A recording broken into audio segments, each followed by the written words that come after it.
ሰላም እንዴት ናችሁ? ውድ አብረንደክ የዩቲዩብ ቻናል ቤተሰቦች እንኳን ደህና መጣችሁ። ዛሬ ቴሌግራም ላይ የገጠመኝን ለእናንተም ሶልቭ ያደረኩበትን መንገድ አሳያችኋለሁ። ሰሞኑን ቴሌግራም አፕዴት ካደረጋችሁት በኋላ ኮምፒውተራችሁ ላይ ማለትም ቴሌግራም ዴስክቶፕ አማርኛ አይጽፍላችሁም፣ አያነብላችሁም። ይሄ የሚሆነው አፕዴት ከተደረገ በኋላ ነው። አስቡት እንግዲህ አፕዴት ካደረጋችሁት በኋላ አማርኛ አይጽፍም አያነብም ሁለቱንም ማለት ነው። አፕሊኬሽኑን አጥፍታችሁ ብትጭኑትም አፕዴት ስለሆነ አይሰራላችሁ። ምን ታረጋላችሁ? ቴሌግራም ላይ ትሄዱና ሴቲንጋችሁን ታስተካክላላችሁ። ሉክ አሁን ይሄ የምታዩት አማርኛ ጽሁፎችን ነው ሃይድ ያደረገብኝ። ጽጽፍም እንደዚሁ አይጽፍልኝም፣ አማርኛው ባዶ ነው የሚያደርገው ማለት ነው። ምንድነው የምናደርገው?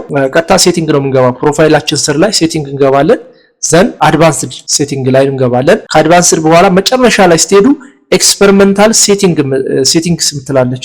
እሷን ክሊክ ታረጋላችሁ። ዘን ወደ ታች ተወርዱና ፍሪ ታይፕ ፎንት ኢንጂን ምትላለች።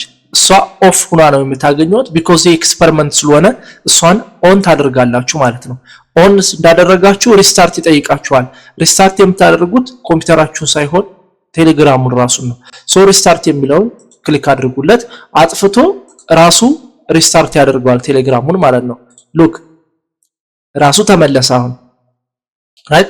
አሁን ሪስታርት ከሆነ በኋላ እዩት አማርኛ ጽሁፎችን አሁን ማንበብ ጀመረ ማለት ነው። ብጽፍም ከዚህ በኋላ ምን ያደርጋል? ይጽፍልኛል አማርኛ ማለት ነው።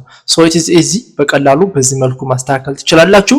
I think this video was helpful በጣም ረድቷችኋል ብዬ አስባለሁ። ለሌሎች ሼር ማድረግ አትርሱ። አዲስ ከሆናችሁም ሰብስክራይብ አድርጉ።